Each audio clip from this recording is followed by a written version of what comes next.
Today's Toy Spot, we are having a look at the Star Wars The Force Awakens PZ-4C0. Or you could also call it PZ-4C0. This is one of the droids from the new coming soon, the Star Wars Force Awakens movie. Spot picked this up as well as the complete set of the new Force Awakens 3 3/4 inch figures from the folks over at Brian's Toys. Folks over at Brian's Toys also have a coupon code for you guys. So if you want to use the code ReviewSpot5, you can save yourself $5 when you get the whole set of these. So very cool for that. It does have a choking hazard, small parts not for children under 3 years of age. It is recommended for ages 4 and up. On the back of the package, the figures from this series consist of PZ or PZ-4C0. There's Goss or Joss Tours and Kylo Ren, which I believe is just a re-release of the original Kylo Ren. If you combine all three figures, well, not the figures necessarily, but if you combine all three accessories, you can create another one of these battle bot thingamajiggers. The read-up says PZ or PZ-4C0 is a constant fixture in the Resistance base control rooms, offering tactical data and communications support during important operations. Spot's going to take a break and get this opened up, but when we come back, we're getting a better look at PZ-4C0 from The Force Awakens. There's more heading away, guys. Don't go anywhere. Stay tuned.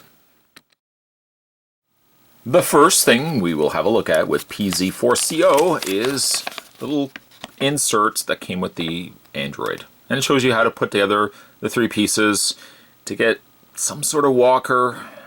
I don't really know.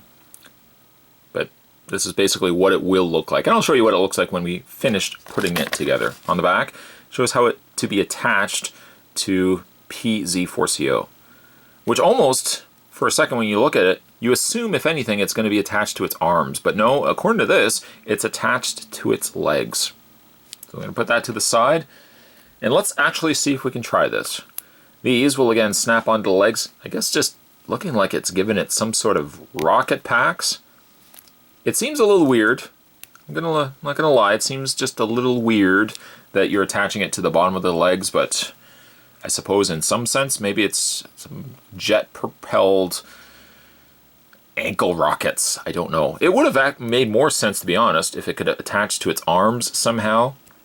I guess it could attach to its shoulders or bicep areas.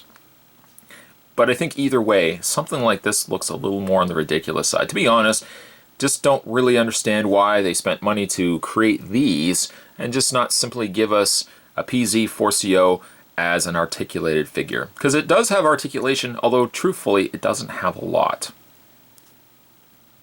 There are little pegs on the tops there as well, which I guess you could also put it into its hands, although it doesn't really fit them very well, but I guess it can still kind of hold it. It looks a little weird, of course, from the side. So you've got these little, again, rocket packs, rocket little thruster things. So we'll put those to the side. And let's have a look at PZ-4C0. And again, it could be PZ-4C0. It's a very unique looking android. Gauging, I'm assuming it's probably about the same height as C-3PO to about here. And now it's got this additional neck part that extends out the head. But I'm assuming, though, if it is a standard droid, it probably would be about the same height as C-3PO if the head was here. It's a very unique design, though. It almost looks like, and I can't, to be honest, remember the name of the character, but it was from the Clone Wars cartoon, the bike-riding creature cyborg thing that had all the little tentacles and stuff like that. It kind of reminds me of him, although not blue, he was white. When they say his name was Scourge or something, it really wasn't, but kind of that's what the vibe I get from this is. Proportionally, it does look a little awkward. The fact that his head is way up there, it does seem like it throws off the rest of his body, and then as a result, his body looks a little more on the stumpier side. It also appears that his legs are really short, but then again, when you compare it to the torso end of it, I guess it's about right. When it comes to his posability, then this is again where it's not going to have much. It does have a rotation in the arms. We'll give it that. It does also have ability to move the legs. The legs only, unfortunately, stop there. You can't move the legs any further back. And then, at least, it has a ball joint in the head, which, as you can see, pops off very easily.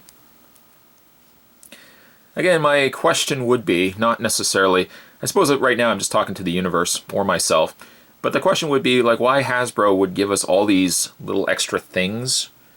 Maybe eventually give us a black series, PZ-4C0. I don't know why we wouldn't just simply get a super articulated, well, at least a more ball-jointed, posable figure version of him, rather than getting potentially two.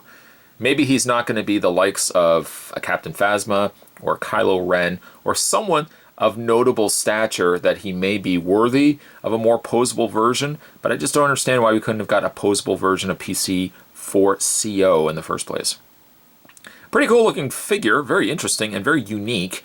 Kind of has a C-3PO vibe to it until, again, a lot of this starts changing that. A very interesting figure though. Today's Toy Spot, we were having a look at the Star Wars Force Awakens PZ-4C0. Again, if you guys are interested in picking this up for yourself, I'll provide the link down below to Brian's Toys, where you can use the coupon code, save yourself $5 when you get yourself the complete set of these. Stay tuned, guys. Spot's going to have more Toy Spots heading your way. As always, thanks for watching. I'll see you next time.